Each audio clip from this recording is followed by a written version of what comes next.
दोपहर की चिलचिलाती गर्मी और लू के प्रभाव से पूरा गांव परेशान था।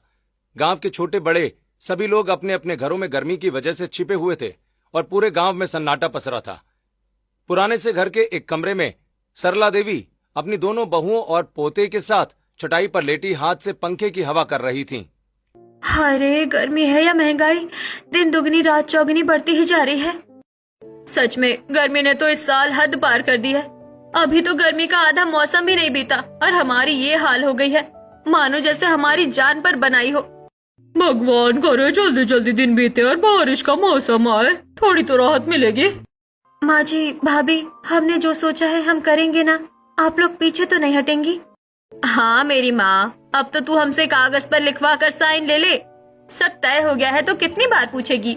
ये देखिए, अब तो सरकार की तरफ से भी सूचना आई है, आने वाले दिनों में गर्मी और लू बढ़ने वाली है। और कितनी गर्मी बढ़ेगी, बाप रे, अभी तो जीना मुश्किल हो रहा है, लोग बीमार पड़ रहे हैं, बच्चों के हाल तो पूछो ही मत। गर्मी की वजह से बच्चों को कितने घमौरी हो रहे हैं। बहू एक काम करो, तुम अपने अड़ोस पड़ोस में भी बता दो इस सूचना के बारे में। आगे लिखा है कि दोपहर के समय बेवजह मत घूमो, घरों के अंदर या फिर हरियाली के नजदीक रहने की कोशिश करो, खूब सारा पानी पियो और अपना और अपने बच्चों का ध्यान रखो। अगले दिन गांव की चौपाल पर सब इकट्ठा होते हैं और वहां टीवी पर न्यूज देखते हैं। सीमा और साधना भी वहीं खड़ी होती हैं। मौसम विभाग ने अगले कुछ दिनों के लिए ग्रामीण क्षेत्रों के लिए रेड अलर्ट जारी कर दिया है। आने वाले दिनों में तापमान और बढ़ेगा, जिससे गर्मी और भी ज्यादा भीषण रूप धारण कर सकती है। अब तो भाई बहुत ध्यान रखना पड़ेगा, घर के अंदर रहना ही सबसे बड़ा उपाय है। चलो सब। गर्मी बढ़ने वाली है, सुनकर तो मेरा दिमाग अभी से गर्म हो गया। चलो भाई, सब अपने अपने बच्चों को घर के अंदर ही रखो और दरवाजे खिड़कियां बंद करके बैठो। भाभी, अब हमने जो सोचा है वो करने का समय आ गया है। दोनों घर आती हैं और सबको न्यूज के बारे में बताती हैं। एक और जहां पूरा गांव घर के अंदर जा रहा था, सरला, साधना, सीमा, मोहन और राघव हाथ में घर का जरूरी सामान लेकर घर से बाहर निकलते हैं। उन्हें देखकर गीता हैरानी से कहती है, हे भगवान, इस कड़कड़ाती धूप में सरला बहन अपने पोते को लेकर बाहर क्यों जा रही है? सरकार चिल्ला चिल्ला कर सूचना दे रही है कि बाहर गर्मी के रूप में यमराज घूम रहा है, फिर भी इन्हें देखो जरा। लगता है इनकी अकल तो घास चरने गई है। इस लू में तो पत्थर भी पिघल जाएं और ये लोग छोटे से बच्चे को लेकर बाहर निकल गए। मुझे लगता है जरूर कोई मजबूरी होगी, वरना इस आग उगलती गर्मी में कोई अपनी मर्जी से घर के बाहर पैर नहीं निकालता है। सबको यूं सामान लेकर जाता देखकर गांव वाले बातें बना रहे थे, लेकिन उनकी बातों को अनसुना करके पूरा परिवार आगे बढ़ता रहता है। रास्ते में, राघव बेटा, तेरे हाथ में जो सामान है मुझे दे दे और तू सोनू को गोद में उठा ले, बेचारा चलते चलते थक गया होगा। तुम तीनों के चक्कर में इस कड़कड़ाती धूप में हमारा कोयला बन रहा है। अब इस हालत में मैं सोनू को क्या उठाऊंगा? यहाँ मेरा खुद का दम निकला जा रहा है। गांव वालों के सामने हमारा अच्छा खासा तमाशा बन गया, सो अलग। सब हमें ऐसे आंख फाड़ फाड़ कर देख रहे थे मानो हम कोई अजूबा हो। अरे देखने दो उन्हें तमाशा, कल को वही हम दोनों देवरानी जेठानी की तारीफ करते नहीं थकेंगे, फिर आप भी कहोगे कि हम कितनी समझदार हैं। इसी तरह बातों बातों में रास्ता कट जाता है और सब लोग एक खेत में आते हैं। चारों तरफ फैली हरियाली को देखकर सबको थोड़ी राहत का एहसास होता है। सभी लोग एक जगह सामान रखते हैं और एक घने बरगद के पेड़ के नीचे बैठकर अपनी थकान निकालते हैं। साधना सीमा से कहती है, चलो अच्छी बात है सीमा, इस चिलचिलाती धूप में हम अपनी मंजिल तक तो पहुंच गए। अब बताओ आगे के सफर का क्या करना है? भाभी, आपको याद है उस दिन हमने जिन लोगों को देखा था, वो कितने अच्छे से सब मैनेज कर रहे थे? हाँ देखा था, वो सब मिलकर कैसे सारी चीजों को अच्छे से मैनेज कर रहे थे। तो फिर हम भी मैनेज कर लेंगे। और अब तो हमारे साथ हमारी पूरी फैमिली है, माँ जी है, दोनों भाई है, फिर हम दोनों देवरानी जेठानी क्या किसी से कम है? हाँ सही कह रही है तू, हम भी मैनेज कर लेंगे, लेकिन पहले तो हमें माँ जी के आराम की व्यवस्था करनी है, बेचारी थक गई होंगी। हाँ भाभी, वो तो सबसे जरूरी है। वो देखो उधर चारपाई रखी है, मैं सामान में रखी चादर निकालकर उस पर बिछा देती हूँ, सोनू और माँ जी आराम से सो जाएंगे। साधना और सीमा सरला जी के सोने की व्यवस्था करके उन्हें और सोनू को सुला देती हैं। तब तक राघव और मोहन भी कुछ देर आराम कर लेते हैं।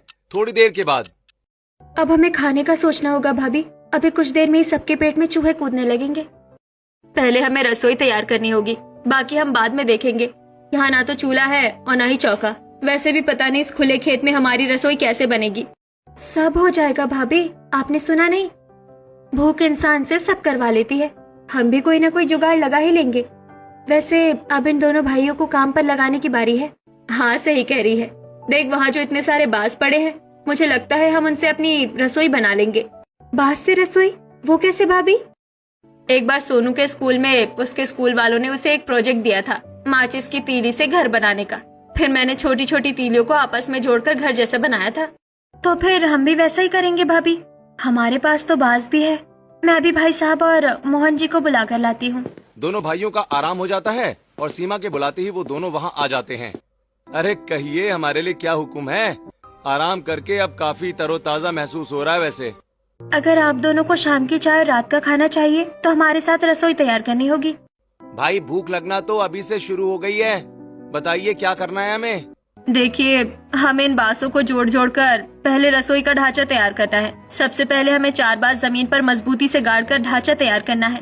ठीक है, पहले हम जमीन में पानी डालकर उसे थोड़ा नरम कर लेते हैं। फिर बांस को फंसाने के लिए 4 गड्ढे खोद लेंगे।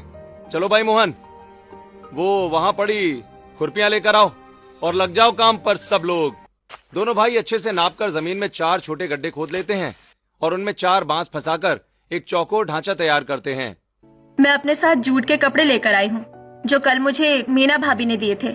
उनके पति जिस फैक्ट्री में काम करते हैं ना, वहाँ से लाए थे। मीना भाभी के पास ज्यादा थे तो उन्होंने मुझे दे दिए थे। हाँ भाभी, कल वो झोले में भरकर कुछ लाई तो थी देने के लिए। मैं तो आपसे पूछना ही भूल गई थी। वाह भाई, तुम औरतों के पास तो हर चीज का जुगाड़ होता है। कमाल का दिमाग लगाती हो तुम लोग यार। हम एक टुकड़े से कुछ रस्सियाँ बना लेंगे और उनसे बांसों के चारों कोनों पर बांध लेंगे। बाकी टुकड़े बाद में काम आ जाएंगे। लेकिन ऊपर चढ़कर कैसे बांधेंगे भाभी? ये तो बड़ा मुश्किल काम है। ये चारपाई काम में आ जाएगी।